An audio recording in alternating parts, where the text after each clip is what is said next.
তাফসীর মাহফিল CHP।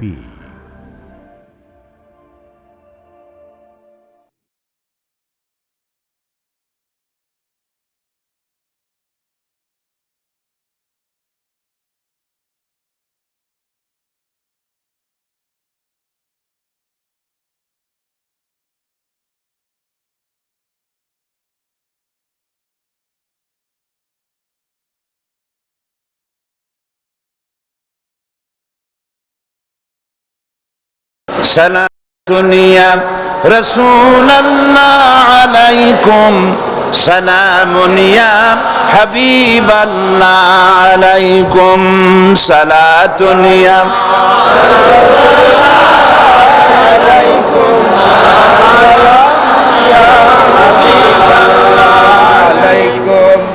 আলহামদুলিল্লাহ আলহামদুলিল্লাহ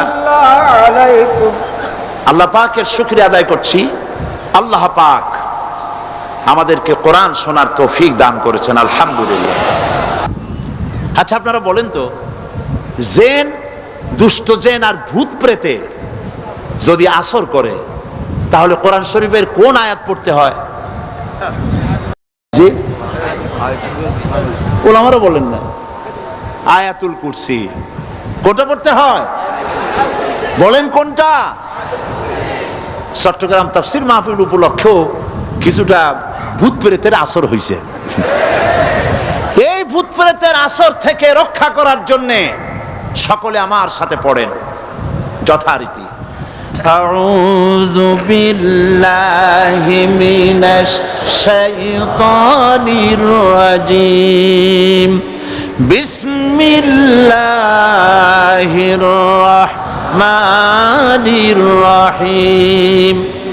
আল্লাহু লা ইলাহা ইল্লা হুয়াল হাইয়ুল কাইয়্যুম, লা তা'খুযুহু সিনাতুন ওয়ালা নাওম, লাহু মা ফিস সামাওয়াতি ওয়া মা ফিল আরদ, من ذا الذي يشفع عنده إلا بإذنه، يعلم ما بين أيديهم وما خلفهم، ولا يحيطون بشيء من علمه إلا بما شاء، وسع كرسيه السماوات والأرض، ولا يؤوده حفظهما، وهو العلي العظيم। صدق الله العظيم। সবাই বলেন সাদাকাল্লাহুল আযীম। আয়াতুল কুরসি, আগে এটার অর্থ করে নেই। আল্লাহু লা ইলাহা ইল্লা হুয়াল হাইয়ুল কাইয়্যুম, আল্লাহ হচ্ছেন তিনি যিনি ছাড়া কোনো ইলাহ নাই, যিনি সার্বভৌমত্বের একমাত্র মালিক। লা তাখুযুহু সিনাতুন ওয়ালা নাওম, যাকে ঘুম এবং তন্দ্রা স্পর্শ করে না। লাহু মা ফিস সামাওয়াতি ওয়া মা ফিল আরদ, আকাশ ও জমিনে যা কিছু আছে সবই তার। মান যাল্লাযী ইয়াশফাউ ইনদাহু ইল্লা বিইজনিহি, কে আছে এমন যে তার কাছে সুপারিশ করতে পারে তার বিনা অনুমতিতে? মা বাইনা আইদিহিম ইয়ালামু মা বাইনা আইদিহিম ওয়া মা খালফাহুম, তিনি সবার অগ্র পশ্চাৎ এর সব কিছুর খবর রাখেন। ওয়ালা ইউহিতুনা বিশাইইম মিন ইলমিহি ইল্লা বিমা শাআ, তার জ্ঞাত বিষয়ের কিছুই মানুষ নিজেদের আয়ত্তে আনতে পারে না। অবশ্য আল্লাহ যদি কাউকে কিছু দিতে চান, ওয়াসিআ কুরসিয়্যুহু সামাওয়াতি ওয়াল আরদ, তার একচ্ছত্র ক্ষমতা এবং কর্তৃত্ব আকাশ এবং জমিনকে পরিব্যাপ্ত করে রেখেছে। ওয়ালা ইয়াউদুহু হিফযুহুমা ওয়া হুয়াল আলিয়্যুল আযীম, আর আকাশ এবং পৃথিবীর রক্ষণাবেক্ষণ করতে গিয়ে আল্লাহ পাক মোটেই ক্লান্তি বোধ করেন না, আর তিনি হচ্ছেন এক মহান শ্রেষ্ঠতম সত্তা। বলি সাদাকাল্লাহুল আযীম। আয়াতুল কুরসি এই আয়াতটি আয়াতুল কুরসি হিসেবে পরিচিত। কি নামে পরিচিত? আয়াতুল কুরসি। এখানে মহান আল্লাহ পাকের এমন সব পূর্ণাঙ্গ পরিচিতি পেশ করা হয়েছে যার নজির গোটা কোরআন শরীফে নাই। সুবহানাল্লাহ। তাই হাদিস শরীফে এই আয়াতটিকে শ্রেষ্ঠ আয়াত বলা হয়েছে। কোরআন শরীফের কি আয়াত? শ্রেষ্ঠ আয়াত বলা হয়েছে। আমরা প্রত্যেকটি ফরজ নামাজের পরে এই আয়াতে কারিমা পড়ে থাকি, ঠিক কিনা বলে? আল্লাহ বলেছেন প্রত্যেক ফরজ নামাজের উপরে আয়াতুল কুরসি যে ব্যক্তি পাঠ করবে, কিয়ামতের দিন আল্লাহ রাব্বুল আলামিন ওই ব্যক্তির ব্যাপারে সিদ্ধান্ত নেবেন, আল্লাহ তাকে জান্নাত দান করে দিবেন। হতে পারে এবার আপনারা কেউ করতে পারেন, বাস ওয়াজ আর না শুনলে চলবে, আয়াতুল কুরসি পড়বো আর জান্নাতে চলে যাব। না, বিষয়টা এমন নয়। বিষয়টা হচ্ছে এই আয়াতুল কুরসির মধ্যে এমন কিছু কথা আছে যা বুঝে যদি পড়ে আর আমল করে আল্লাহ পাক কিয়ামতের সিদ্ধান্ত নেবেন, জান্নাত দিয়ে দিবেন। সুবহানাল্লাহ, বলেন সুবহানাল্লাহ। এর কারণ হলো আয়াতুল কুরসির মধ্যে আল্লাহ পাক সার্বভৌমত্বের কথা বলেছেন। আজ আমরা স্লোগান দেই সব সমস্যার সমাধান। ও মাশাআল্লাহ, চট্টগ্রামের সবাই বোধহয় এই পরিচিত স্লোগানটা জানেন না। জবাব তা আপনারা জবাব দিতে পারলেন না কেন? সব সমস্যার সমাধান দেন স্লোগান আপনারাই।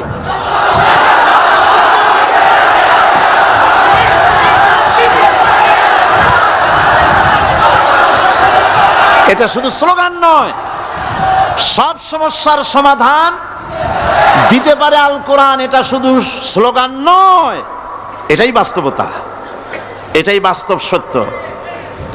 আয়াতুল কুরসির মধ্যে রয়েছে একটি জটিল সমস্যার সমাধান, যাকে সহজ কথায় বলা যায় গদি সমস্যার সমাধান।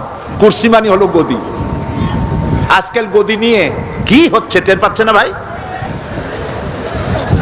এই গদি নিয়ে টানাটানি হচ্ছে পৃথিবীর সর্বত্র। সার্বভৌমত্বের মালিক কে হবে?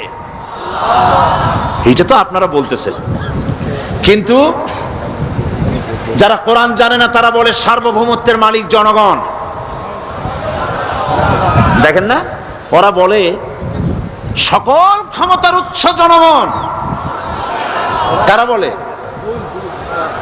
নেতা নেত্রীরা বলেন সকল ক্ষমতার উৎস। কর না কেন? উৎস জনগণ। এই কথাটা হলো আসলে ভোটারদেরকে পাম্পট্টি দেওয়া, আপনাদেরকে ফুলাইয়া ডানলপ টায়ার বানায়। আপনারা খুব খুশি হবেন সমস্ত ক্ষমতার উৎস তাহলে আমরা। আরে বাবারা, তোমরা সকল ক্ষমতার উৎস যার পেট ভরা ময়লা, নাকের মধ্যে ছাতা, দাঁতে ছাতা, তুমি হবা সকল ক্ষমতার উৎস। আহার, ক্ষমতার ঠেলায় একটা সাপ দেখলে ভয়তে সিট হয়ে পড়ো, সাইকেলের টায়ার বাস্ট হইলে হার্ট ফেল করে। সকল ক্ষমতার উৎস আল্লাহ পাক কি বলেছেন? আল্লাহ পাক বলেছেন আন্নাল কুওয়াতা লিল্লাহি জামিআ। বলেন আন্নাল কুওয়াতা লিল্লাহি জামিআ। আমার আল্লাহ রাব্বুল আলামিন বলেন, জেনে রাখো নিঃসন্দেহে সকল ক্ষমতার উৎস কেবলমাত্র আল্লাহ রাব্বুল আলামিন। সকল ক্ষমতার উৎস কে? জোরে বলেন আল্লাহ, আল্লাহ, আল্লাহ। তিনি একমাত্র সকল ক্ষমতার উৎস। কোরআন আয়াতুল কুরসি আল্লাহ কোরআনে নাজিল করে সার্বভৌমত্বের মালিক কে হবে সমস্যার সমাধান করে দিলেন। রাসূল করিম সাল্লাল্লাহু আলাইহি ওয়াসাল্লাম মানুষের সার্বভৌমত্ব খতম করে মদিনায় আল্লাহর সার্বভৌমত্ব কায়েম করে তিনি একটি রাষ্ট্র কায়েম করলেন। মদিনার রাষ্ট্রের সার্বভৌমত্বের মালিক কে ছিলেন? আল্লাহ। জোরে বলেন কে ছিলেন? আল্লাহ। মানুষ তখন দেখতে পেল খোদাই সার্বভৌমত্বের ভিত্তিতে যে রাষ্ট্র গঠন হয় সেই রাষ্ট্র মানবতার জন্য কত কল্যাণকর হয়। সুবহানাল্লাহ বিহামদি। আয়াতুল কুরসিতে বলা হলো যে সার্বভৌমত্বের মালিক এই ক্ষমতাটাকে আরবিতে বলা হয় উলুহিয়াত। এই ক্ষমতাকে সার্বভৌমত্বের ক্ষমতাটাকে আরবিতে কি বলা হয়? উলুহিয়াত। আর যার হাতে এই ক্ষমতাটা থাকে তাহলে বলে ইলাহ, তাকে কি বলা হয়? আল্লাহ রাব্বুল আলামিন আয়াতুল কুরসির শুরুতে এই কথাটাই বলে দিলেন, আল্লাহু লা ইলাহা ইল্লা হুয়াল হাইয়ুল কাইয়্যুম। আল্লাহ হচ্ছে তিনি যিনি ছাড়া কোনো ইলাহা নাই। তার মানে হলো সার্বভৌমত্বের একচ্ছত্র মালিকানা কার হাতে? চিৎকার দিয়ে বলুন, আল্লাহ রাব্বুল আলামিনের হাতে। সার্বভৌমত্বের এই ক্ষমতা হস্তান্তরযোগ্য নয়। আর সার্বভৌমত্বের মালিক যিনি হবেন তার শুরু থাকবে না, শেষও থাকবে না। এই কোয়ালিটি কার মধ্যে আছে? আল্লাহ পাকের মধ্যে। আল্লাহ পাক বললেন তিনি হচ্ছেন আল হাই আল কাইয়্যুম। তিনি হাইয়্যু, তিনি কাইয়্যুম। তিনি শাশ্বত, তিনি জাগ্রত, তিনি চিরস্থায়ী, যার শুরুও নাই, যার শেষও নাই। সুবহানাল্লাহ ওয়া বিহামদিহি। এই সার্বভৌমত্বের মালিকানা নিয়ে যারা বসে আছে, যে কোনো মুহূর্তে তার হাত থেকে ক্ষমতা ছিনতাই হয়ে যেতে পারে, পারে কিনা? আর ঘুমায় থাকলে, সার্বভৌমত্বের মালিক দাবি করে যদি ঘুমায় থাকে, ততক্ষণ ভারপ্রাপ্ত বানাবে কারে? এই জন্য মালিক হচ্ছেন আল্লাহ পাক, যাকে ঘুম এবং তন্দ্রা স্পর্শ করে না। সার্বভৌমত্বের মালিকের কোয়ালিটি আল্লাহ পাক বলছেন, লা তাখুযুহু সিনাতুন ওয়ালা নাওম। পড়েন সবাই, লা তাখুযুহু সিনাতুন ওয়ালা নাওম। তার ঘুমও নাই, তন্দ্রাও নাই। হযরত মূসা আলাইহিস সালাম আল্লাহ পাকের কাছে একবার প্রশ্ন তুলেছেন, আল্লাহ পাক তুমি নাকি? আল্লাহ বলেন তুমি বিশ্বাস করো না? মূসা আলাইহিস সালাম বলছেন অবশ্যই বিশ্বাস করি। আল্লাহ পাক বললেন বিশ্বাস যদি করো তাহলে বুঝানো যাবে। হযরত ইব্রাহিম আলাইহিস সালাম বলেছিলেন আল্লাহ পাকের কাছে, কাইফা রব্বি আরিনি কাইফা তুহিল মাউতা। হে রব, তুমি আমারে দেখাও কেমনে তুমি মৃত্যুকে জিন্দাকে মৃত্যু করো, মৃত্যুকে জিন্দা করো, একটু দেখাও আমারে। আল্লাহ পাক বললেন আওয়ালাম তুমিন, বিশ্বাস করো না? ইব্রাহিম আলাইহিস সালাম সঙ্গে সঙ্গে বললেন বালা। নাম বললেন না। বালা মানেও হ্যাঁ, নাম মানেও হ্যাঁ, কিন্তু একটু বেশ কম আছে। তিনি নাম না বলে বালা বললেন। নামের অর্থ হলো হ্যাঁ, আর না বালার অর্থ হচ্ছে কেন নয়, অবশ্যই বিশ্বাস করি। ওয়ালাকিন লিয়াতমাইন্না কালবি। তবে আল্লাহ তুমি যদি চোখে দেখাও একটু, তাহলে এগুলি একটুখানি লিয়াতমাইন্না কালবি, আমার অন্তরাত্মা প্রশান্তি লাভ করবে যদি চোখে দেখতে পারি। আল্লাহ বলেন তাহলে তোমারে দেখাবো। আল্লাহ দেখাইলেন। মূসা আলাইহিস সালাম যখন বললেন যে আল্লাহ পাক আর মৃত্যুকে চিন্তা করো কেমনে, তুমি ঘুমায় থাকো, না ঘুমায় পারো কেমনে, তোমার নাকি ঘুম নাই, তন্দ্রা নাই। আল্লাহ পাক বলেন বিশ্বাস করো না? বলে আমি বিশ্বাস করি। তো ঠিক আছে তাহলে তোমার দেখাই। বললেন এক গ্লাস পানি নিয়ে আসো। এক গ্লাস পানি নিয়ে এসে দাঁড়িয়ে থাকো। আল্লাহ পাক মূসা আলাইহিস সালামকে বললেন এক গ্লাস পানি নিয়ে দাঁড়াও। আর ঘুমকে আল্লাহ পাক বললেন মূসারে ধরো। মূসা আলাইহিস সালাম নিদ্রাচ্ছন্ন হলেন, তন্দ্রা এসে গেল, হাত শিথিল হয়ে হাতের থেকে পানি ভর্তি গ্লাস পড়ে ভেঙে চুরমার হয়ে গেল। মূসা আলাইহিস সালাম ভয় পেয়ে গেলেন। আল্লাহ রাব্বুল আলামিন বলেন ভয় পাওয়ার কোনো কারণ নাই, তোমার প্রশ্নের জবাব আমি এভাবেই দিলাম। এক গ্লাস পানি নিয়ে কয়েক মিনিট দাঁড়াইতে পারো নাই, ঘুমের সঙ্গে সঙ্গেই গ্লাস পড়ে ভেঙে গেল। তামাম আকাশ আর জমিন, গোটা সৃষ্টি জগৎ তোমার আল্লাহ পাকের হাতের মুঠার মধ্যে রয়েছে। আল্লাহ যদি ঘুমায় যায় সব শেষ হয়ে যাবে। তামাম সৃষ্টি জগতের ট্রাফিক কন্ট্রোল আল্লাহ কর্তৃক হয়, আর মানুষের যা হয় আল্লাহ পাক তার থেকে সম্পূর্ণ মুক্ত। আল্লাহ পাকের ঘুম নাই, তন্দ্রাও নাই। লা তাখুযুহু সিনাতুন ওয়ালা নাওম। ঘুমও নাই, তন্দ্রাও নাই। আল্লাহ পাক সমস্ত রকমের মানবীয় কোয়ালিটি থেকে, গুণ থেকে মুক্ত, মুবাররা, পবিত্র। আল্লাহ রাব্বুল আলামিন সার্বভৌমত্বের একচ্ছত্র মালিক হচ্ছেন আল্লাহ পাক, তিনি ছাড়া কোনো ইলাহ নাই। তিনি পরিষ্কার করে বলছেন আল্লাহু লা ইলাহা ইল্লা হুয়াল হাইয়ুল কাইয়্যুম। সবাই পড়েন আল্লাহু লা ইলাহা ইল্লা হুয়াল হাইয়ুল কাইয়্যুম। আল্লাহ হচ্ছেন সার্বভৌমত্বের মালিক, তিনি ছাড়া কোনো ইলাহ নাই। এমন একটি আয়াত তাফসীরের জন্য আল্লাহ এনে দিয়েছেন, যেই আয়াতটি বুঝলে পরে দুনিয়াও শান্তি, আখিরাতেও শান্তি, গদি সমস্যার সমাধান হবে, সব সমস্যার সমাধান হবে। আয়াতুল কুরসি এমন আয়াত যা তেলাওয়াত করলে, বুঝলে, আমল করলে কিয়ামতের দিন আল্লাহ পাক তার সম্পর্কে সিদ্ধান্ত নেবেন, জান্নাত দিয়ে দিবেন। সুবহানাল্লাহ ওয়া বিহামদিহি। আউযু বিল্লাহি মিনাশ শাইতানির রাজীম। বিসমিল্লাহির রাহমানির রাহিম। প্রত্যেক অক্ষরে অক্ষরে 10-10 করে নেকি এখন আমাদের নামায় আমলে লেখা হচ্ছে। সুবহানাল্লাহ।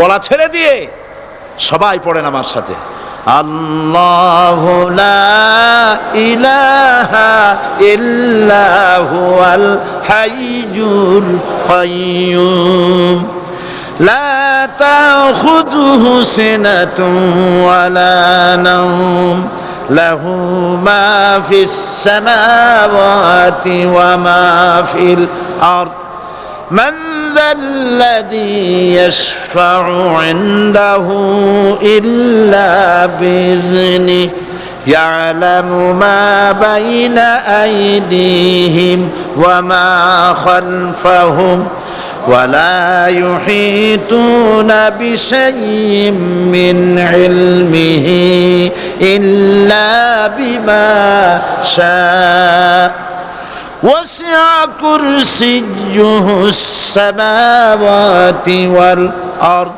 ولا يؤوده حفظهما وهو العلي العظيم صدق الله العظيم। আয়াতুল কুরসি হচ্ছে কোরআন শরীফের সর্বশ্রেষ্ঠ আয়াত। সুবহানাল্লাহ। রাসূল বলেছেন আয়াতুল কুরসি হচ্ছে কোরআনে কারীমের সর্বশ্রেষ্ঠ আয়াত, এবং আল্লাহ পাকের তাওহীদের ব্যাপারে, সার্বভৌমত্বের ব্যাপারে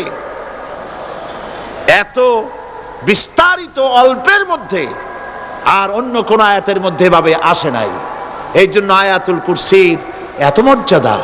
কালকে আরো একটি হাদিস শোনাইছিলাম, বোধহয় নিশ্চয়ই আপনাদের মনে আছে, প্রত্যেক ফরজ নামাজের পরে আয়াতুল কুরসি যে একবার পড়বে, তেলাওয়াত করবে, কিয়ামতের দিন আল্লাহ পাক তার সম্পর্কে সিদ্ধান্ত নেবেন, তাকে জান্নাত দিয়ে দিবেন। সুবহানাল্লাহ কইতে ইচ্ছে করলো না? আলহামদুলিল্লাহ বলবেন না? তার অর্থ হলো এই আয়াতুল কুরসি যদি মানুষ পড়ে আর বোঝে, আর ওই অনুযায়ী যদি আকীদা তৈরি হয়, জীবন তৈরি হয়, তার জীবন জান্নাতের জন্য তৈরি হয়ে যায়। গতকাল আল্লাহ পাকের সার্বভৌমত্বের কথা আমরা আলোচনা করেছিলাম। আলোচনা করব আল্লাহ পাকের পরিচয়। আল্লাহ পাক তিনি কে? আমরা বলি আল্লাহ। আমরা কি বলি? বলেন সবাই, কি বলি? আমি অনেকবার আপনাদেরকে এই কথাটা বলেছি, বোধহয় নিশ্চয়ই মনে আছে। আল্লাহ এই উচ্চারণটা আমাদের অনেকের হয় না, কেউ বলে না আল্লাহ। আল্লাহ পাকের উচ্চারণটা হচ্ছে, আল্লাহ পাকের নাম উচ্চারণ হচ্ছে আল্লাহ। মুখটা একটু গোল হয়ে যাবে, বলেন আল্লাহ আল্লাহ আল্লাহ। পৃথিবীতে বিভিন্ন জাতি তার স্রষ্টাকে, তারা যাকে স্রষ্টা মনে করে, বিভিন্ন নামে ডাকে। কেউ বলে ভগবান, কেউ বলে ঈশ্বর, কেউ বলে পরমেশ্বর, কেউ বলে বিধাতা, কেউ বলে গড। বিভিন্ন নামে লোকেরা এভাবে ডাকে। তো ভগবান বললে তার প্রতিশব্দে স্ত্রীলিঙ্গে কি আসে বলেন? ভগবতী। ঈশ্বর বললে স্ত্রীলিঙ্গে কি আসে? ঈশ্বরী। বিধাতা বললে তার স্ত্রীলিঙ্গে কি আসে? বিধাত্রী। গড এটার স্ত্রীলিঙ্গে আসলে কি হবে? তো প্রত্যেকটি তারা যে ভাষায় আল্লাহকে ডাকে, প্রত্যেকটি ভাষায় স্ত্রীলিঙ্গে একটি প্রতিশব্দ আসে। আল্লাহ এর স্ত্রীলিঙ্গে, এর প্রতিশব্দে আরেকটি শব্দ কি গোটা বিশ্ব খুঁজে পাওয়া যাবে? জোরে বলেন, যাবে? যাবে না। এবং অন্যান্য নামগুলি সন্ধি বিচ্ছেদ করলে অর্থই হবে না। গড এটাকে যদি উল্টায়া বলা হয় তাহলে কি হয়ে যাবে? এবার দেখুন, আল্লাহ এই নাম, আল্লাহর পরিচয় কি? যদি বলা হয় যে আল্লাহর পরিচয় কি, শুধু আল্লাহ দিয়ে আল্লাহকে চেনা যাবে, আল্লাহকে চেনা যাবে। আল্লাহ রাব্বুল আলামিন বলছেন, আল্লাহু লা ইলাহা ইল্লা হুয়াল হাইয়ুল কাইয়্যুম। আল্লাহ হচ্ছেন তিনি যিনি ছাড়া কোনো ইলাহ নাই, মাবুদ নাই, উপাস্য নাই। সুবহানাল্লাহ। এখন আল্লাহর যদি প্রথম একটা অক্ষর আলিফ ছেড়ে দেওয়া হয় তাহলে থাকবে কি? লিল্লাহ। এই লিল্লাহ দিয়েও কেউ যদি আল্লাহর পরিচয় পেতে চায় তাহলে পেয়ে যাবে। আল্লাহ রাব্বুল আলামিন কোরআনে কারীমের ভিতরে শুধু লিল্লাহ দিয়েও আল্লাহকে চেনার ব্যবস্থা করেছেন। লিল্লাহি মা ফিস সামাওয়াতি ওয়া মা ফিল আরদ। আকাশ এবং জমিনের সার্বভৌমত্বের একচ্ছত্র মালিকানা কার? আল্লাহ পাকের। এখন লিল্লাহ থেকে একটা লাম ছেড়ে দেন, কি থাকবে? লাহু। এই লাহু দিয়েও আল্লাহর পরিচয় পাওয়া যাবে, যাবে না? কোরআন বলছে, লাহু মাকালিদুস সামাওয়াতি ওয়াল আরদি ইউবসিতুর রিজকা লিমান ইয়াশা। আকাশ এবং জমিনের রিজকের চাবিকাঠি আল্লাহ পাকের কাছে, যারে খুশি তিনি পর্যাপ্ত রিজেক তিনি দান করেন। সুবহানাল্লাহ। এবার লাহুর লাম ছেড়ে দেন, থাকবে কি? একটা অক্ষর। এই একটি অক্ষর দিয়ে আল্লাহ পাকে চেনা যাবে। ইন্নাহু হুয়াল গফুরুর রহিম। তিনি হচ্ছেন মহা ক্ষমাশীল, দয়াবান। আল্লাহর পরিচয় আল্লাহকে দিয়েই জানা যায়। আল্লাহর পরিচয় হচ্ছে তিনি এই আকাশ সৃষ্টি করেছেন, এই জমিন সৃষ্টি করেছেন, মানব গোষ্ঠীকে সৃষ্টি করেছেন। আকাশের স্রষ্টাকে, জমিনের স্রষ্টাকে, মানুষের স্রষ্টাকে আল্লাহ পাক। দেখুন, আল্লাহ পাক আকাশের স্রষ্টা, জমিনের স্রষ্টা, মানুষের স্রষ্টা, এই কথাকে ভুলিয়ে দেওয়ার জন্যে, এই কথাটিকে ভুলিয়ে দেওয়ার জন্য আল্লাহকে অস্বীকার করছে এক শ্রেণীর লোকেরা। তারা বলছে দেয়ার ইজ নো গড, স্রষ্টা বলতে কেউ নাই, আনসিন ইজ নাথিং। আল্লাহ পাক কোরআনকে বোঝার জন্য, আল্লাহকে চেনার জন্য ব্যবস্থা করেছেন। ওরা বলছে কি আনসিন ইজ নাথিং, যা দেখা যায় না সেটা কিছুই না, সেটা বিশ্বাস করি না। তো আল্লাহর যখন রং নাই, গন্ধ নাই, তাকে বিশ্বাস করি কেমনে? বলেন নাউজুবিল্লাহি মিন যালিক।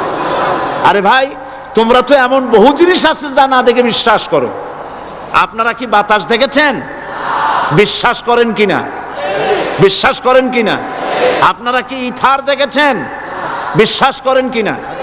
ফুলের গন্ধ দেখেছেন কিন্তু বিশ্বাস করেন কিনা? মাধ্যাকর্ষণ শক্তি, ল অফ গ্র্যাভিটেশন আপনারা চোখে দেখেছেন? বিশ্বাস করেন কিনা? অনেক জিনিস এমন আছে যা আমরা চোখে দেখি না কিন্তু বিশ্বাস করি। হযরত ইমাম আবু হানিফা রাহমাতুল্লাহ আলাইহির সাথে এক নাস্তিকের বহস হবে। স্থান এবং তারিখ নির্ধারণ করা হলো। ইমাম সাহেব দেরি করে আসলেন। নাস্তিক বলছে, আমি আপনার সঙ্গে কোনো বিতর্কে যেতে চাই না, কারণ আপনি ওয়াদা রক্ষা করতে পারেন নাই, নির্ধারিত সময়ের অন্তত 3 ঘন্টা পরে এসেছেন। তিনি বললেন, আমি কেন দেরি করলাম সেটা তো তুমি জিজ্ঞেস করবে। আচ্ছা বলেন কেন দেরি করেছেন? তিনি বললেন, দেখো এই জায়গায় আসার পথে একটা নদী বেঁধেছিল, তা কি করে? আমার কাছে পারাপারের কোনো বন্দোবস্ত ছিল না। এক পর্যায়ে হতাশ হয়ে গেলাম, আমার বোধহয় যাওয়াই হবে না। শেষ পর্যন্ত আমি দেখতে পেলাম হঠাৎ করে আমার পাশে একটা ফলের বীজ পড়লো, তা দিয়ে একটা গাছ অঙ্কুরিত হলো। দেখ কিনা তা গাছটা একটা ময়ূর হয়ে পরিণত হয়ে গেল। কই থেকে একটা করাতে সে গাছটা কেটে ফেলে দিল। ফটাফট কতগুলি তক্তা বেরিয়ে আসলো, কোথার থেকে একটা হাতুড়ি আর কতগুলি লোহা এসে ঠাস ঠাস করে বাড়ি লেগে একটা কিস্তি তৈরি হয়ে গেল। কিস্তিটার ধাপায় পড়লো নদীতে, আমি লাফ দিয়ে উঠলাম, তাই পার হয়ে আসতে যা দেরি হলো। নাস্তিক বলছে, আপনার সাথে আমি জানছিলাম যে আপনি অত্যন্ত বুদ্ধিমান মানুষ, কিন্তু যে ঘটনা শুনাইলেন আপনার স্ক্রু একটাও টাইট আছে বলে মনে হয় না, আপনার সাথে আর কোনো বহস নয়। তিনি বললেন, কেন? কই বহস না, আপনি বলছেন যে এইরকম একটা গাছ চারা হয়ে গেল, সাথে সাথে বিনা মিস্ত্রিতে গাছটা কাটলো, তারপর এইটা দিয়ে তক্তা হলো, লোহা আসলো, হাতুড়ি হইলো, বিনা মিস্ত্রিতে কিস্তি তৈরি হয়ে গেল, নৌকা এটা পড়লো নদীতে, আর বিনা মাঝিতে আপনি পার হয়ে আসলেন। এটা কি আদৌ সম্ভব? ইমাম আবু হানিফা রাহমাতুল্লাহ আলাইহি বলছেন, তোমার সাথে আমি কোনো কিতাব দিয়ে ঝগড়া করব না, কোনো কিতাব দিয়ে আমি তোমার সাথে বহস করব না। এই একটি দৃষ্টান্ত তোমার জন্য যথেষ্ট। একটা মিস্ত্রি ছাড়া যদি একটা কিস্তি তৈরি না হতে পারে, একটা গাছ কেটে তক্তা যদি না হতে পারে, এই বিশাল আকাশ, এই বিশাল জমিন, আর তোমার মতো এরকম একটা সুন্দর মানুষ বিনা মিস্ত্রিতে বিনা স্রষ্টায় তৈরি হলো কেমনে? এক কথায় নাস্তিক বলছে, আমার জীবনের ভুল ধরা পড়ল। নাস্তিক বলছে, জীবনের ভুল ধরা পড়েছে, আমি মুসলমান হয়ে গেলাম। লা ইলাহা ইল্লাল্লাহু মুহাম্মাদুর রাসূলুল্লাহ। জোরে পড়েন, লা ইলাহা লা ইলাহা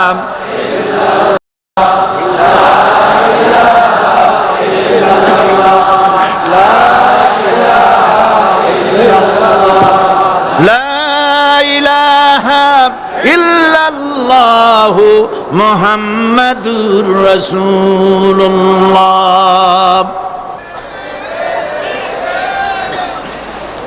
আল্লাহ পাক বলছেন, আমি আদম, আমি দাউদ এবং সুলাইমানকে জ্ঞান দান করেছি, ইব্রাহিমকে জ্ঞান দান করেছি। কোরআন শরীফের বহু জায়গায় শুধু জ্ঞানের কথাই বলা হয়েছে। সুবহানাল্লাহ। সুতরাং বুদ্ধিজীবী, এই বুদ্ধিজীবীরা তারা আসল জ্ঞানটা নাই। আসল জ্ঞান কোনটা বলেন? কোনটা? ডক্টর শহীদুল্লাহ মরহুম, আমি অনেকবার বলেছি তার কথা, তাকে জান্নাতুল ফেরদাউস নসিব করুন, বলেন আমিন। ডক্টর শহীদুল্লাহ মরহুম বলতেন তার লোকদেরকে যে তোমরা বিদেশ থেকে অনেক ডিগ্রি নামের আগে আনতে পারো, তোমরা পণ্ডিত, একথা আমি স্বীকার করি, কিন্তু কোরআন শরীফের জ্ঞান যদি না থাকে তাহলে পণ্ডিতের আগে আর একটা শব্দ বসবে, মূর্খ পণ্ডিত। কোরআনের জ্ঞান পাণ্ডিত্যকে পরিপূর্ণ করে দেয়, কারণ ওয়ামা উতিতুম মিনাল ইলমি ইল্লা কালিলা। সুবহানাল্লাহ। আল্লাহ পাক বলছেন, তোমাদেরকে সামান্যতম জ্ঞান দান করেছি। কতটুকুন জ্ঞান? কতটুকুন? সামান্যতম জ্ঞান দান করেছি। সুতরাং আল্লাহ পাক কোরআনের মধ্যে তার নিজের পরিচয় ছোট্ট একটি সূরার মধ্যে ব্যাপক আকারে বলে দিয়েছেন। কি? কুল হুয়াল্লাহু আহাদ। সবাই পড়েন আমার সাথে, কুল হুয়াল্লাহু আহাদ আল্লাহুস সামাদ লাম ইয়ালিদ ওয়া লাম ইউলাদ ওয়া লাম ইয়াকুল লাহু কুফুয়ান আহাদ। আল্লাহ পাক বলেন, আল্লাহ এক এবং একক, তিনি কারো মুখাপেক্ষী নন, তিনি কাউকে জন্ম দেন নাই, তাকেও কেউ জন্ম দেয়নি। আকাশ আর জমিনে আল্লাহর সমকক্ষ কেউ নাই। সুবহানাল্লাহ বিহামদিহি। তাকে কেউ জন্ম দেয়নি, তিনিও কাউকে জন্ম দেননি। তিনি এক, তিনি ছিলেন, তিনি আছেন, তিনি থাকবেন। তার শুরুও নাই, তার শেষও নাই। সুবহানাল্লাহ। এই আল্লাহ রাব্বুল আলামিন তার পরিচয় আয়াতুল কুরসি সার্বভৌমত্বের পরিচয় দিয়েছে, আল্লাহর পরিচয় দিয়েছে। আল্লাহ তিনি খালিক। মানব সৃষ্টির এবং পৃথিবীর সৃষ্টির ইতিহাস ঘাটলে মানুষের যদি কিসমত ভালো থাকে, তাহলে আল্লাহর সান্নিধ্য, আল্লাহর অস্তিত্ব সম্পর্কে জ্ঞান তাকে আল্লাহ পাক দান করে দেন। সুবহানাল্লাহ। পৃথিবীর সৃষ্টির ব্যাপারে বুদ্ধিজীবীরা কি বলছেন দেখুন। পৃথিবীর সৃষ্টির ব্যাপারে বিজ্ঞানীরা বলছেন যে এই পৃথিবী এরকম ছিল না, তো কি রকম ছিল? এইটা সূর্যের পাশ থেকে একটা উজ্জ্বল শক্তিশালী জ্যোতিষ্ক দারুণ ফোর্স নিয়ে যাচ্ছিল। সেই ফোর্স সহ্য করতে না পেরে সূর্যের একটি দুর্বলতম অংশ সূর্য থেকে ছিটকে মহাশূন্যে পড়ে গেল, আর ঘুরতে ঘুরতে এই পৃথিবীর অস্তিত্ব লাভ করলো। বিজ্ঞানের এই কথা যদি বিশ্বাস করতে হয়, তাহলে আমাকে বলতে হয় এখন তো মানুষেরা আর পৃথিবীতে ধরছে না, ঠিক কিনা? কথা বলছেন না কেন? মানুষ পৃথিবীতে এখন ধরতেছে। বিভিন্ন দেশ খালি বলতেছে মানুষ কমাও, সন্তান কমাও, বিভিন্ন পদ্ধতি গ্রহণ করো, আর মানুষ বাড়ায়ও না। আল্লাহ পাক বলছেন, আল্লাহু লা ইলাহা ইল্লা হুয়াল হাইয়ুল কাইয়্যুম। আল্লাহ হচ্ছেন তিনি, যিনি ছাড়া কোনো ইলাহ নাই। লা ইলাহা ইল্লাহু, তিনি ছাড়া কোনো ইলাহ নাই, সার্বভৌমত্বের মালিক কেউ নাই। এই যে লা ইলাহা, কোনো ইলাহ নাই, আমরা কালেমার মধ্যে এই কথাটা বলি। আমাদের কালেমায়ে তাইয়্যিবা আমরা কি উচ্চারণ করি? লা ইলাহা ইল্লাল্লাহু মুহাম্মাদুর রাসূলুল্লাহ। জোরে পড়েন, লা ইলাহা ইল্লাল্লাহ, লা ইলাহা ইল্লাল্লাহু মুহাম্মাদুর রাসূলুল্লাহ। লা ইলাহা, কোনো ইলাহ নাই। এই দাওয়াত দিয়েছেন দুনিয়ার সমস্ত পয়গম্বর। এটা কি শুধু রাসূলুল্লাহর দাওয়াত ছিল? সমস্ত নবীদের স্লোগান ছিল একটা। সমস্ত নবীদের স্লোগান ছিল কয়টা? সবাই বলুন, কি সেই স্লোগান? লা ইলাহা ইল্লাল্লাহ। কোরআন শরীফের ভিতরে ইলাহ শব্দ 147 বার এসেছে। লা ইলাহার অর্থ যদি এই হয়, কোনো উপাস্য নাই আল্লাহ ছাড়া, কোনো মাবুদ নাই আল্লাহ ছাড়া, মুহাম্মদ সাল্লাল্লাহু আলাইহি ওয়াসাল্লাম আল্লাহর প্রেরিত রাসূল, তাহলে তো এত ঝঞ্ঝাট হওয়ার কথা ছিল না। আপনারা বলেন, নবীরা যখনই এই দাওয়াত দিয়েছেন লা ইলাহা ইল্লাল্লাহ, তখন সংঘর্ষ হয়েছে কিনা? হয়েছে কিনা? বাধা আসছে কিনা? তাহলে এই কথাটা কি, যার কারণে এরকমের বাধা আসে? লা ইলাহা ইল্লাল্লাহ, এর চাইতে বিপ্লবাত্মক, এর চাইতে রিভলিউশন সৃষ্টিকারী কথা আল্লাহর আকাশের নিচে জমিনের উপরে আর একটাও হতে পারে না। লা ইলাহা ইল্লাল্লাহ। ইলাহ শব্দের অর্থ শুধু উপাস্য আর মাবুদ নয়। ইলাহ শব্দের অর্থ হচ্ছে আইনদাতা, ইলাহ শব্দের অর্থ হচ্ছে শাসনকর্তা, ইলাহ শব্দের অর্থ হচ্ছে বিধানদাতা। তো লা ইলাহা যখন একটি লোক ঘোষণা করে, তার অর্থ দাঁড়ায় কোনো আইনদাতা নাই, বিধানদাতা নাই, শাসনকর্তা নাই, কারো আইন মানি না, বিধান মানি না, শাসন মানি না, আল্লাহ ছাড়া। কে ছাড়া? আল্লাহ ছাড়া। এই কালেমার দাওয়াত যখন পয়গম্বরেরা দিয়েছেন, তখন 3 শ্রেণীর লোকেরা বাধা দিয়েছে। বলেন কয় শ্রেণী? সবাই বলেন। 3 শ্রেণীর লোকেরা বাধা দিয়েছে, লক্ষ্য করুন। 1 নম্বরে বাধা দিয়েছে রাষ্ট্র শক্তি। 1 নম্বরে বাধা দিল কারা? 2 নম্বরে বাধা দিয়েছে ধনাঢ্য ব্যক্তিবর্গ। 3 নম্বরে বাধা দিয়েছে যারা কায়েমি স্বার্থবাদী ধর্মীয় শক্তি। এই 3টি শ্রেণী সমস্ত নবীদেরকে বাধা দিয়েছে। সেই বাধা অতীতে যারা দিত এখন আর দেয় না, নাকি? এখনো দেয়। দেখুন, এই কালেমার দাওয়াত হযরতে মূসা আলাইহিস সালামকে যেদিন আল্লাহ পাক প্রথম ওহী দিলেন, এই দাওয়াত শুধু রাসূল দেন নাই, আল্লাহ পাক বলছেন প্রত্যেক নবী তার জাতিকে এই দাওয়াত দিয়েছেন। কি? আল্লাহ রাব্বুল আলামিন বলেন সকল নবী তার কওমকেই বলে দাওয়াত দিয়েছেন, ইয়া কওমি ইবুদুল্লাহা মা লাকুম মিন ইলাহিন গায়রু। হে সম্প্রদায়, আল্লাহ ছাড়া কোনো ইলাহ নাই, তার ইবাদত করো, তারই দাসত্ব করো, তার গোলামি করো। আল্লাহ পাক মূসা আলাইহিস সালামকে যখন নবুয়াত দিলেন, প্রথম যে ওহী এলো, প্রথম ওহীটাই ছিল ইন্নানি আনাল্লাহ লা ইলাহা ইল্লা আনা ফা'বুদনি ওয়া আকিমিস সালাতা লিযিকরি। নিশ্চয়ই আমি আল্লাহ, আমি ছাড়া কোনো ইলাহ নাই, আইনদাতা নাই, বিধানদাতা নাই, সুতরাং আমার দাসত্ব করো এবং আমার শরণার্থে নামাজকে প্রতিষ্ঠা করো। মূসা আলাইহিস সালামকে আল্লাহ পাক ওহী দিয়ে তাকে পাঠালেন। কোথায় পাঠালেন? আল্লাহ পাক বলেন, ইযহাব ইলা ফিরআউনা ইন্নাহু তাগা। গোটা কওম নাফরমান, আল্লাহর আইন কেউ মানছে না। গোটা কওমের কাছে না পাঠাইয়া আল্লাহ পাক সর্বপ্রথম মূসা আলাইহিস সালামকে দাওয়াত নিয়ে কার কাছে পাঠালেন?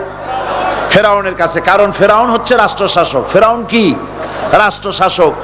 হযরতে মূসা আলাইহিস সালাম ফেরাউনের কাছে গেলেন আর দাওয়াত দিলেন। ফেরাউন পড়ে নাও, লা ইলাহা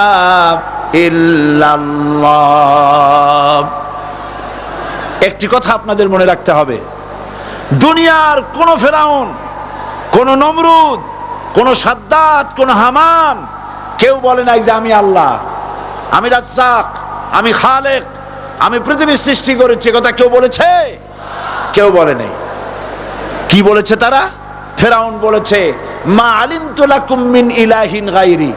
আমি তো জানি না আমি ছাড়া আরো কোনো ইলাহ আছে, এ কথা আমার জানা নাই, সুতরাং আমি হচ্ছি ইলাহ, আর তুমি বলছো লা ইলাহা।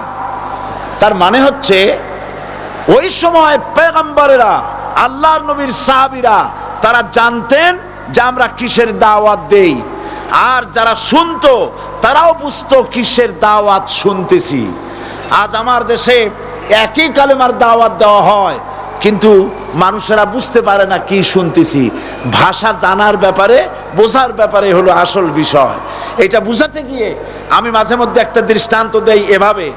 একজনের একটা রেশনের দোকান ছিল, সেই দোকানে তার একটা ময়না পাখি ছিল। আর ময়না পাখিকে কথা শেখানো যায়, সেটা তো আপনারা জানেন। জি, ময়নাকে শিখায়েছে যে লাইন করুন, এক এক করে আসুন। ময়না এই কথা শিখেছে। সকালবেলায় যখন রেশনের দোকানে ভিড় পড়ে গেছে, তখন ওই পাখি খাঁচার মধ্যে বসে বলছে, লাইন করুন, এক এক করে আসুন। একদিন খাঁচার দরজা খোলা পেয়ে পাখি উড়ে গিয়ে গাছের ডালে বসেছে। আশেপাশে যত পাখি ছিল তারা চিন্তা করলো, এই রকমের পাখি তো কখনো দেখি নাই। ময়না তো দেখতে কাকের মতো না, শালিকের মতো না, দেখতে একটা ভিন্ন রকম। ওরা এসে চতুর্দিক থেকে এই নবান্ত, এই যে নতুন এসেছে, ওরে ঠোকরানো শুরু করেছে চতুর্দিক থেকে। ঠোকরানি খেয়ে ময়না বলতেছে লাইন করুন, এক এক করে আসুন। এখন ময়না তো বোঝে না যে কি বলতেছি, আর যে পাখিরা ঠোকরাচ্ছে তারাও তো বোঝে না যে কি শুনতেছি। ময়না যদি বুঝতো যে আমি কি বলি, সবাই মিলে ঠোকরায়, তাই জান বাঁচে না। লাইন করে ঠোকরাইলে তো কলজে যাবে, সব ঠোঁটে ঠোঁটে চলে আসে, বুঝে নাই। আমাদের অবস্থা তাই হয়েছে। সুতরাং এই কালেমার দাওয়াত যখন হযরতে মুসা আলাইহিস সালাম দিলেন, ফেরাউন বলল আমি তো জানি না যে আমি ছাড়া আরো কোন ইলা আছে, আইনদাতা তো আমি, তুমি নতুন কোথা থেকে আইনদাতা নিয়ে আসছো? ফেরাউন বলছে দেখো, আমারে বাদ দিয়া যদি অন্য কাউকে ইলা বলে তুমি মানো, আর সেই শিক্ষা যদি যে জাতিকে দাও, তাহলে আমি তোমাকে ধরে লাআজআলান্নাকা মিনাল মাসজুনিন, আমি তোমাকে কারারুদ্ধ করব, আমি তোমাকে জেলখানায় ঢুকিয়ে দেব। রাষ্ট্রশক্তি প্রথম বাধা দিল কারা? বলেন সবাই। সেই বাধা কি ওখানে শেষ হয়েছে না এখনো আছে? আছে কিনা জোরে বলেন। আমি তোমাকে জেলখানায় ঢুকাবো। হযরতে মুসা আলাইহিস সালাম বলেন ফেরাউন রে, জেলের ভয় আমি করি না, আমাকে জেলের ভয় দেখায়া লাভ নাই, আমি আল্লাহ পাকের পয়গম্বর হযরতে মুসা আলাইহিস সালাম। ফেরাউনের দলবল আছে, লোক লস্কর আছে, তার অস্ত্রের অভাব নাই। আল্লাহ রাব্বুল আলামিন মুসা আলাইহিস সালামের কাছে একটা অস্ত্র দিয়া দিলেন, দিছিলেন কিনা? আল্লাহ পাক হযরত মুসা কি বলেছেন, ওয়া মা তিলকা বিয়ামিনিকা ইয়া মুসা, মুসা রে তোমার হাতে ওটা কি? মুসা আলাইহিস সালাম বললেন এটা লাঠি। আল্লাহ পাক বললেন ফেলে দাও লাঠি, লাঠি ফালায় দিলেন, কি হয়ে গেল? হিয়া হাইয়াতুন তাসআ, লাঠি হয়ে গেল। এখন লাঠি পড়ে সাপ হয়ে গেল। সাপ দেখে নবী হোক, ওলি হোক, সাহাবী হোক আর আলেম হোক, সাপ দেখলে ভয় করে না মানুষের? মুসা আলাইহিস সালাম ভয় পাইছে। আল্লাহ রাব্বুল আলামিন হযরত মুসাকে শোনায় দিলেন, খুযহা ওয়া লা তাখাফ সানুঈদুহা সিরাতাহাল উলা,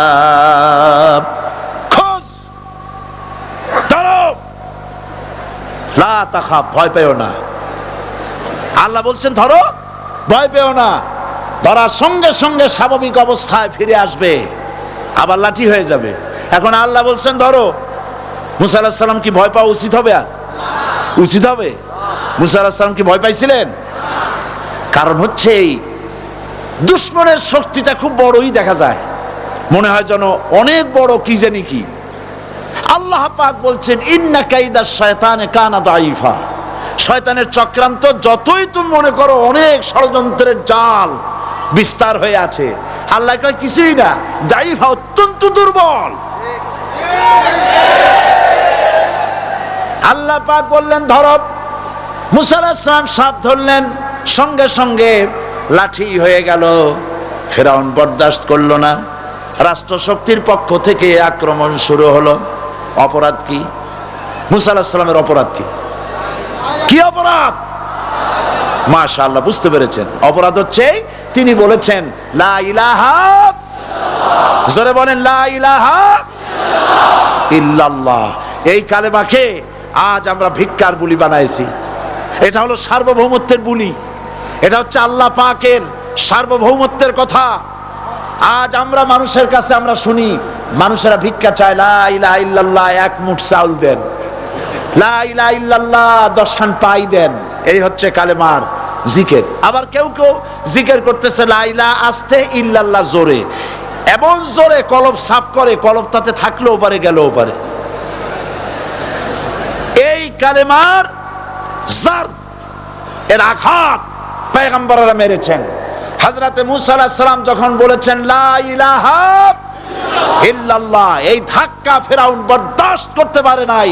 দরিয়ায় নীলের ভিতরে আল্লাহ পাক ডুবাইয়ে শেষ করে দিয়েছেন, দেন নাই? হযরতে মুসা আলাইহিস সালাম তার উম্মতেরা দরিয়ার পাশে বসে দ্বীনি কথাবার্তা বলতেছেন। এমন সময় ফেরাউন, তার শত্রু হচ্ছে মূসা আলাইহিস সালাম। শত্রু কেন? মূসা কি ফেরাউনের পাকা ধানে মই দিয়েছে নাকি? বলেন আপনারা। তার হালের গরু পিটায় মারছে নাকি? অপরাধ হলো তিনি আল্লাহর জমিনে আল্লাহর আইন প্রতিষ্ঠার কথা বলেছেন। এই শুধুমাত্র এই অপরাধে ফেরাউন তার দলবল নিয়ে 3 দিক থেকে আক্রমণ করেছে। মূসা আলাইহিস সালামের উম্মতেরা ভয় পেয়ে গেছেন। তারা বলছেন ইন্না লামুদরাকুন, আমরা পাকড়াও হয়ে গেছি। 3 দিকে সাড়াশি আক্রমণ, 3 দিকে শত্রু, একদিকে দরিয়া, পালাবার রাস্তা আছে? হযরত মূসা আলাইহিস সালাম ভয় পেয়ে গেলেন, সারেন্ডার করলেন না। হযরত মূসা আলাইহিস সালাম বললেন কাল্লা, কখনো নয়, ভয় পাওয়ার কোনো কারণ নাই। রব্বি সায়াহদিন, অবশ্যই আমার রব আমার জন্য রাস্তা করে দিবেন। ভয় পাইও না, আমার রব রাস্তা করে দিবেন। আল্লাহ রাব্বুল আলামিন হযরত মূসা আলাইহিস সালামকে অর্ডার করলেন, হাতের লাঠি দিয়া দরিয়ার উপরে আঘাত করো। হযরত মূসা আলাইহিস সালাম দরিয়ার উপরে আঘাত করলেন। রাস্তা ছিল দরকার একটার, এক বাড়িতে আল্লাহর হুকুমে লাঠি দিয়ে একটি আঘাত করার সঙ্গে সঙ্গে হযরত মূসার তার সঙ্গী সাথী দরিয়া পার হওয়ার জন্য দরিয়ার মধ্য দিয়ে আল্লাহ 12টা রাস্তা পয়দা করে দিলেন। সে আল্লাহ আছে না নাই? এত আসতে বলেন কেন? ভয় পাওয়ার কারণ আছে? রাষ্ট্র শক্তি বাধা দিয়েছে সমস্ত নবীদেরকে। কেন? নবীদের চরিত্র খারাপ? জোরে বলেন, নবীদের চরিত্র খারাপ? নবীদের চাইতে মাসুম, বেগুনাহ, উন্নত চরিত্রের মানুষ আল্লাহর আকাশের নিচে জমিনের উপরে আর হয় নাই। তোমরা যে সামনে তাদের পিছনে দৌড়াও, অমুকের সৈনিক, নেতা নেতা করে মরো, এইসব নেতা যাদের পিছনে দৌড়াও, এই নেতাগুলি, আমি জিজ্ঞেস করি আপনাদেরকে, এই নেতাগুলি জীবনে একবারও জেনা করে নাই? এ ব্যাপারে অনুসারীরা আপনারা কি নিশ্চিত? মিথ্যা কথা জীবনেও কয় নাই, প্রতারণা করে নাই, ঠাট্টা করে নাই, বিদ্রুপ করে নাই, মদ খায় নাই, মানুষ হত্যা করে নাই। কিসের নেতা? নেতা হচ্ছেন সেই ব্যক্তি যিনি বলেছেন, ও আমার স্ত্রীরা, ও আমার সাহাবীরা, রাতের আধারে আমার মধ্যে যা আচরণ দেখতে পাও, দিনের আলোতে আমার মধ্যে যা দেখতে পাও, সবগুলি খুলে খুলে মানুষের কাছে বলে দাও।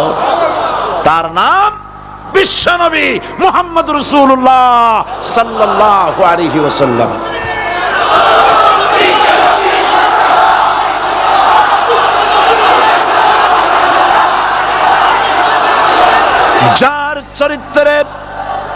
যার চরিত্রের সার্টিফিকেট আল্লাহ রাব্বুল আলামিন নিজে দিচ্ছেন, ওয়া ইন্নাকা লাআলা খুলুকিন আযীম। নবী হে, উন্নত চরিত্রের উপরে আপনি প্রতিষ্ঠিত। সুবহানাল্লাহ। কে সার্টিফিকেট দিচ্ছেন? আযীম, আযীম।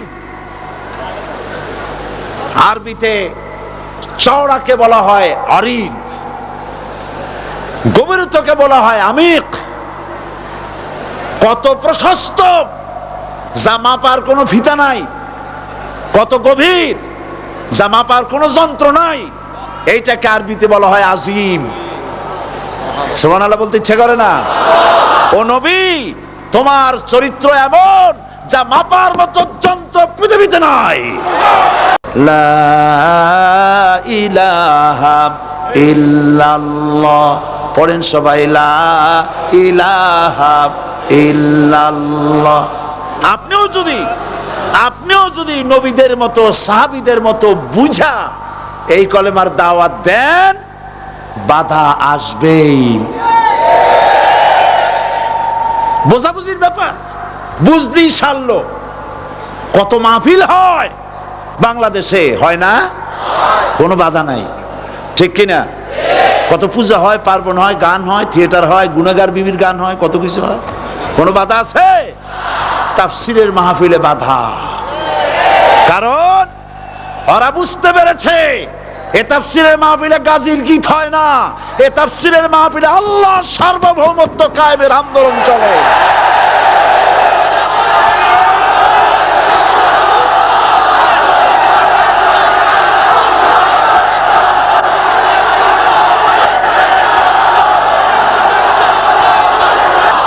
বিশ্বকবি আল্লামা ইকবাল কি সুন্দর করে বলেছেন, আজ ভি হো জু ইব্রাহিম কা ইমা पैदा आग कर सकती है एक अंदाज़े गुलिस्तां पैदा। ইব্রাহিমের ঈমান যদি আজও কোথাও হয় বিদ্যমান, করতে পারেন অগ্নিকুণ্ডে খুবসুরত এক গুলিস্তান। এখনো যদি ইব্রাহিমের সন্তানদেরকে আগুনের মধ্যে ফেলে দেওয়া হয়, আর ইব্রাহিম ঈমান যদি থাকে, আগুনকে ফুলের বাগান বানাবার ক্ষমতা আল্লাহর আছে। চিরকাল আল্লাহ পাক এই কালেমাকে দিয়েছেন আল্লাহর সার্বভৌমত্বকে প্রতিষ্ঠা করার জন্য। আয়াতুল কুরসি শুধু পড়ে বুকে ফু দেওয়ার জন্য নয়। পড়েন আমার সাথে, আল্লাহু লা ইলাহা ইল্লাহু আল হাইয়ুল কাইয়্যুম। দুনিয়ার সমস্ত পয়গম্বর অত্যাচারিত হলেন, শুধু তাই নয়, বিশ্ব নবী আখেরি জামানার পয়গম্বর নবী মুহাম্মদ রাসূলুল্লাহ সাল্লাল্লাহু আলাইহি ওয়াসাল্লাম জাতির কাছে আসলেন। তিনি এসে বললেন, ইয়া আইয়ুহান নাস কুলু লা ইলাহা ইল্লাল্লাহ। প্রথম দাওয়াত, প্রথম দাওয়াত। শুনছেন কথা? রাসূলুল্লাহ বলছেন, ও জাতি, আমার রাসূল তো মক্কার রাসূল না শুধু, মদিনার রাসূল না শুধু, আরবি ভাষাভাষীদের রাসূল না শুধু, আমার নবী কি নবী? চিল্লায় বলেন।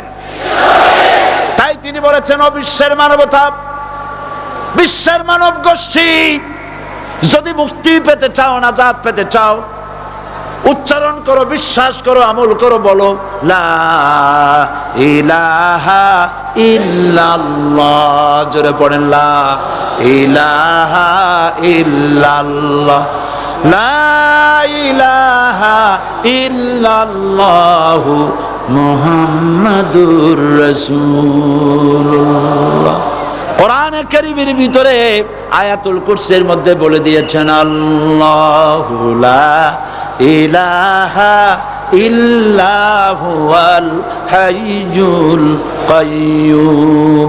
প্রাণ খুলে সবাই পড়েন, বসা মানুষ, দাঁড়ানো মানুষ, আল্লাহু লা ইলাহা ইল্লাহু আল হাইয়ুল কাইয়্যুম।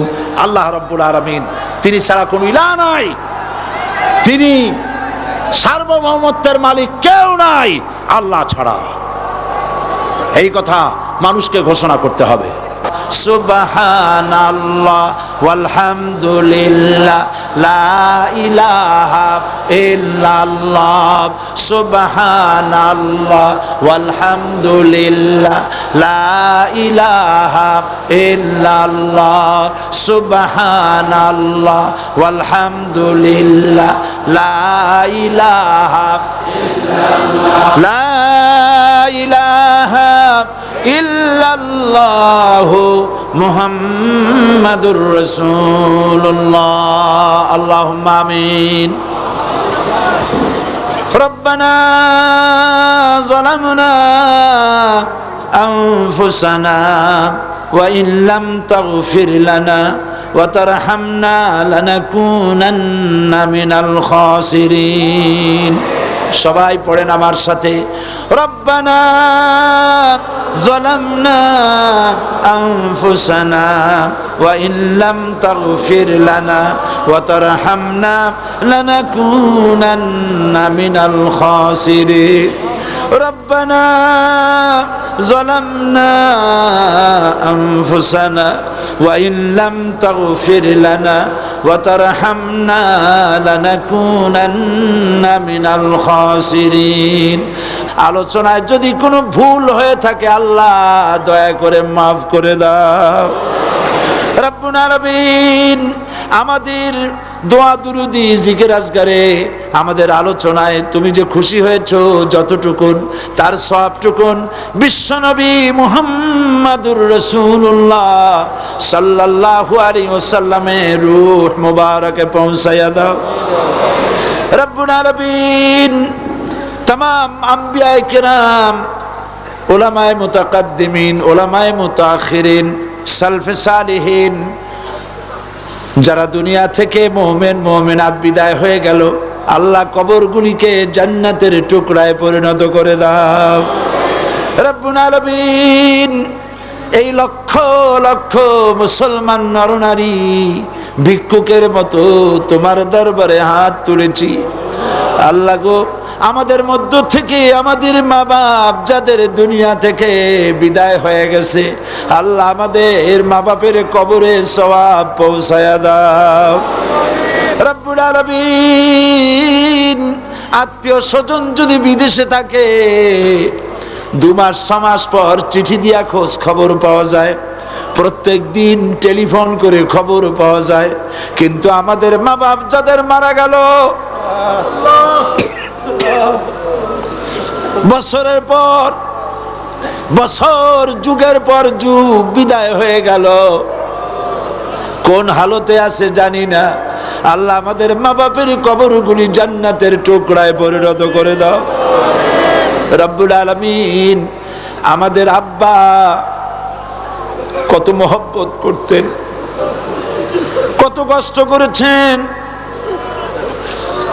আল্লাহ তাআলা আমাদেরকে লেখাপড়া শেখাবার জন্য কত কষ্ট করেছেন মানুষ বানাবার জন্য কত কষ্ট করেছেন আমাদের জন্য ঘর বাড়ি বানায়া জায়গা জমি কিনে রেখে সবগুলি থুয়ে খালি হাতে চলে গেছে বাবা